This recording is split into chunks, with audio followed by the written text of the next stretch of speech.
In my first video about panic disorder, I discussed the major causes of panic attacks, why they happen.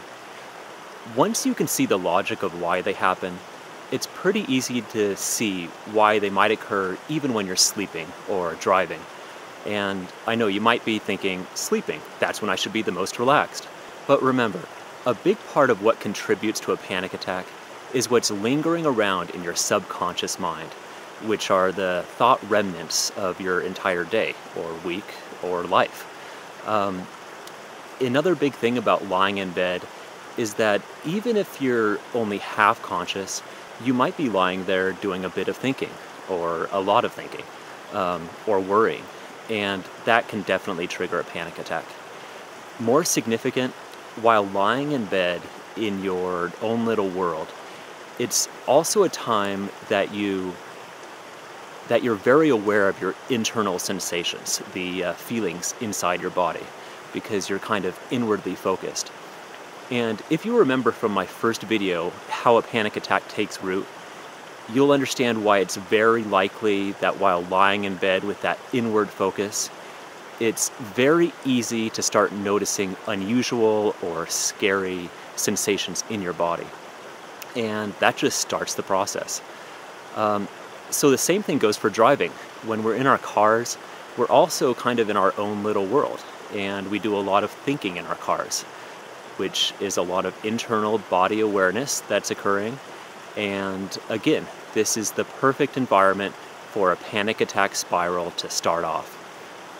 Now, with pregnancy, not only is that a period of months where there's a lot of potentially stressful lifestyle changes and a lot of things to worry about and things to reflect on, things to think about in your future and how it's changing your life, things to worry about with the baby and the pregnancy.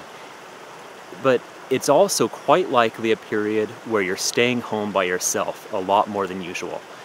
And you may not be doing as many activities with friends. You may not be going to work for quite a while.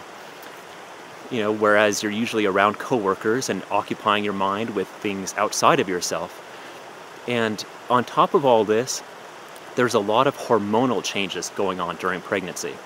And it's really beyond a discussion here, but as we discussed, panic attacks are very hormone related.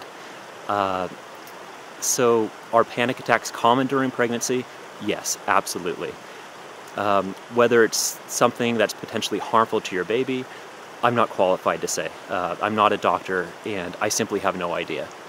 But as a former panic attack sufferer, my personal opinion, non-professional opinion, is that if my wife were pregnant and experiencing panic attacks, while I don't think that she or I would want her to be taking anti-anxiety medication while pregnant, we would want to get the situation resolved.